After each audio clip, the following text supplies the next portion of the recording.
नमस्कार दोस्तों। 2023 में इस साल मां दुर्गा हाथी पर सवार होकर पृथ्वी लोक में पधारेंगी। शास्त्रों में वर्णित है कि तथा मान्यताओं के अनुसार अगर शारदीय नवरात्रि पर यदि माता दुर्गा का आगमन उनके वाहन सिंह पर नहीं बल्कि हाथी पर होगा तो मान्यता है कि माता दुर्गा का हाथी पर सवार होकर आना बहुत ही शुभ और कल्याणकारी माना जाता है।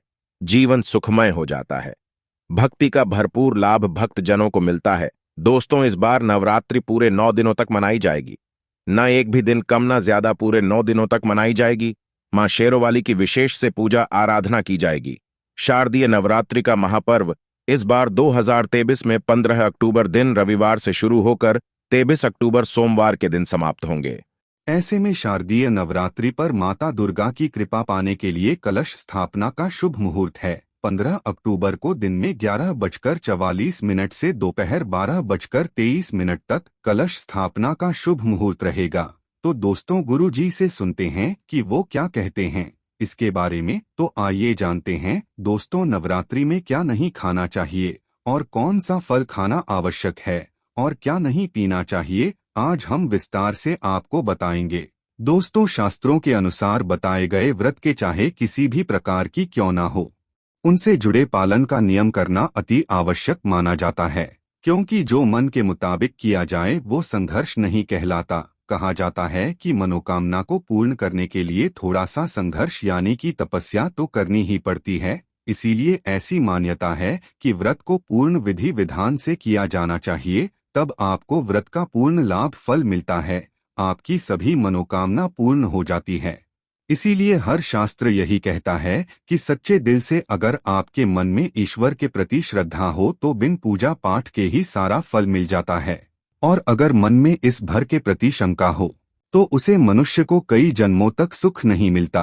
भागवत गीता में भगवान श्री कृष्ण ने स्वयं कहा था, जो मनुष्य सच्चे हृदय से ईश्वर को पुकारता है तो उसका नाता उस शक्ति से जुड़ जाता है जिसे आपने सच्चे हृदय से पुकारा था। इसीलिए भगवान भी कहते हैं कि सच्चे हृदय से ही ईश्वर को पुकारे तो वो आपकी हर मनोकामना पूर्ण करते हैं।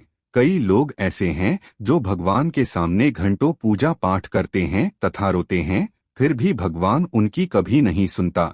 दरअसल जब आप सच्चे मन से ईश्वर को पुकारते ही नहीं हैं, तो भला वो आपकी पुकार कैसे सुनेंगे। दोस्तों, यह तो थी वह बातें जो भक्त और भगवान के बीच की है। अब हम जानते हैं नवरात्रों के दौरान क्या नहीं खाना चाहिए और क्या नहीं पीना चाहिए और कौन सा फल खाने से व्रत संपूर्ण और सफल हो जाता है। दोस्तों, हमारे चैनल को सब्सक्राइब जरूर करें और इस बेल आइकन को दबाना ना भूले। तो आइए शुरू करते हैं। दोस्तों, नवरात्रि के दिन सेव जरूर खाना चाहिए।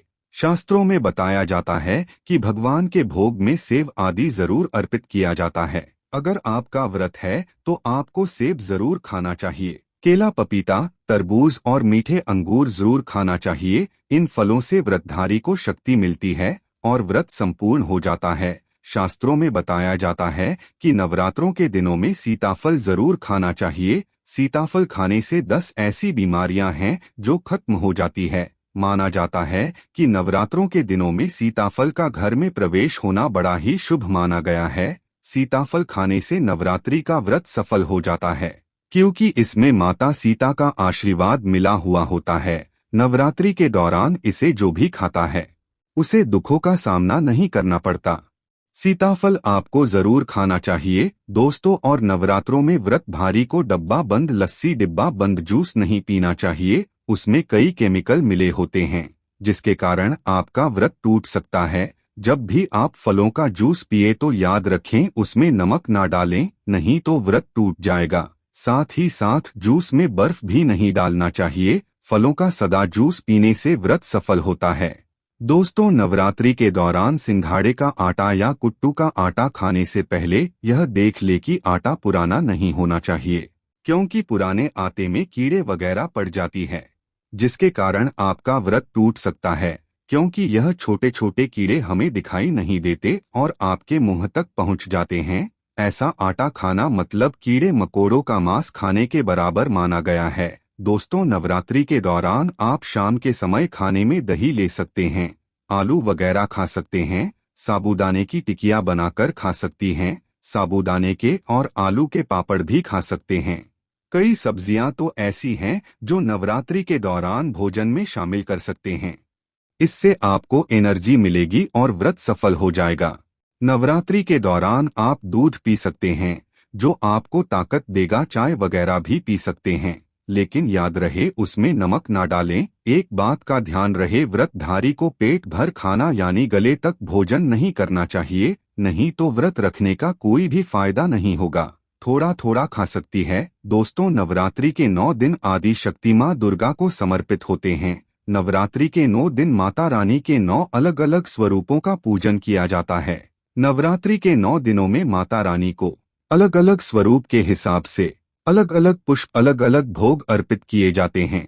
लेकिन क्या आप जानते हैं, कुछ ऐसी वस्तु है जिन्हें नवरात्रि के दौरान भूलकर भी माता रानी को अर्पित नहीं करना चाहिए। अगर इन वस्तुओं को आप गलती से भी माता रानी को अर्पित कर देते हैं तो आपको व्रत और पूजन का पूर्ण लाभ नहीं होगा। इसीलिए माता रानी की कृपा प्राप्त करने के लिए आपको यह जानना अति आवश्यक है कि वो कौन सी ऐसी वस्तु है जो माता रानी के पूजन में भूलकर भी इस्तेमाल नहीं करना चाहिए। तो आइए माँ का जयकारा लगाते हुए वीडियो को शुरू करते हैं।